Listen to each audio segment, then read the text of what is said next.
Hi everybody! So, Marvel Tōkon Fighting Souls was recently announced during the PlayStation State of Play.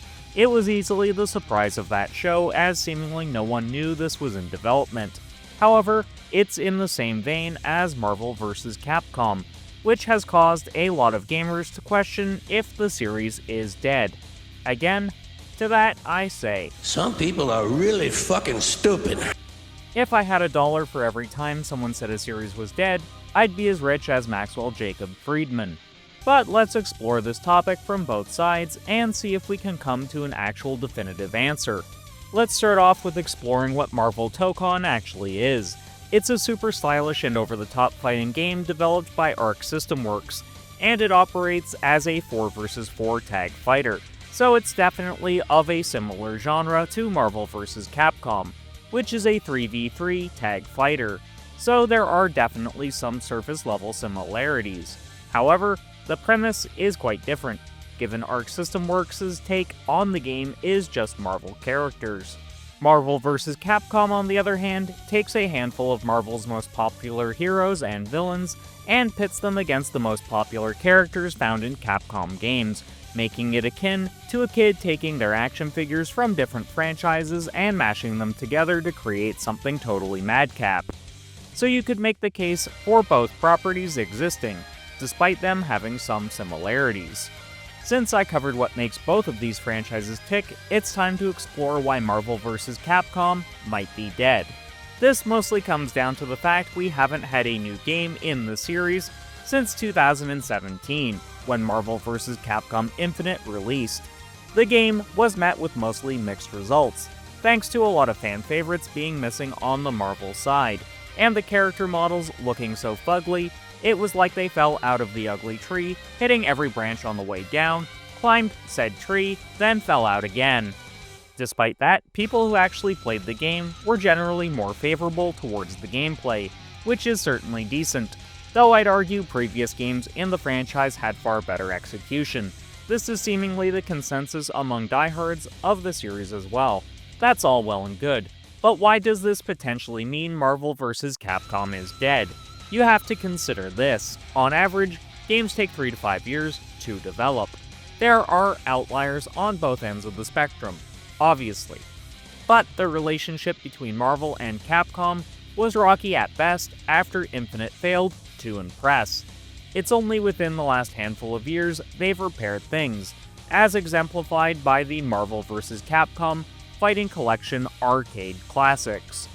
As of right now, there are no known Marvel vs. Capcom projects in development, which effectively means the series is dead in the water.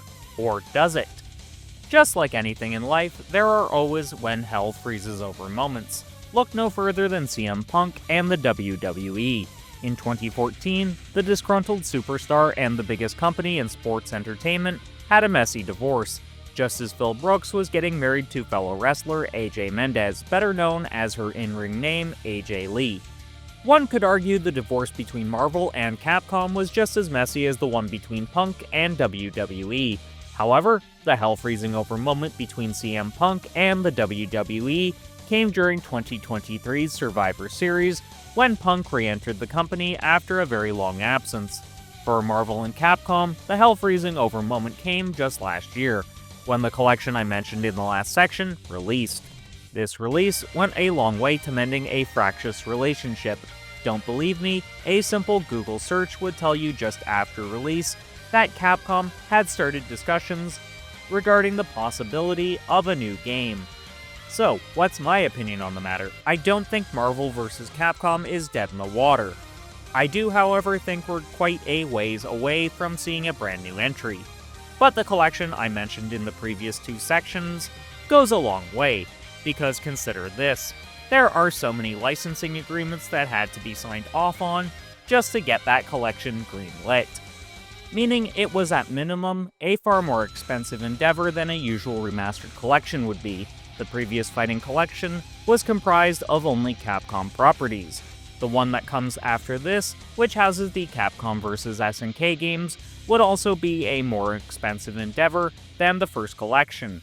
So, clearly, Capcom actually has some interest in seeing the Marvel vs. Capcom series coming back in some capacity. Do I think it's going to be a Marvel vs. Capcom 4? No, I don't think it'll be that. Nor do I think they'll go back to the Infinite Well, since that particular branch of the Marvel vs. Capcom series is effectively a poison pill. What could I see them doing is finding some new nomenclature that shows whatever they do next is a fresh start. It could also be informed by design choices made within Marvel Tōkon. In fact, I could see these two franchises coexisting at the same time, despite their similarities, mainly due to the fact superhero franchises can't exist in a vacuum. Just look at how many spin-offs Marvel and DC tend to have at a given time. Each spin-off also exists within their own continuity.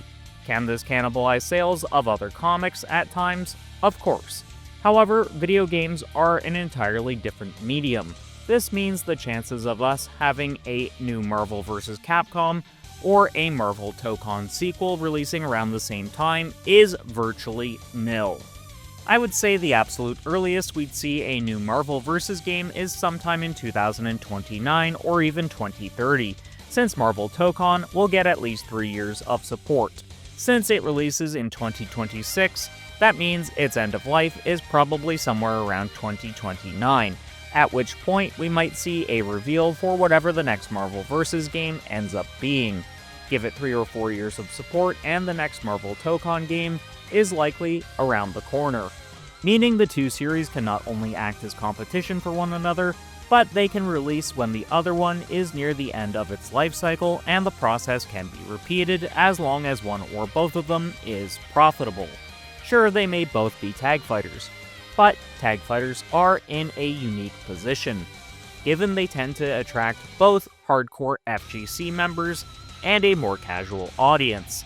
That's why people love the Marvel vs. series, and why Skullgirls is the fighting game that seemingly refuses to die, despite all the troubles that franchise has faced over the years. Ultimately, Marvel vs. Capcom isn't as dead in the water as people seem to think.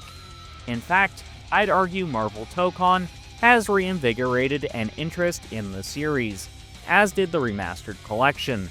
Now check out my video discussing why Fatal Fury isn't the failure everyone seems to think it is, and until next time, keep blazing that trail.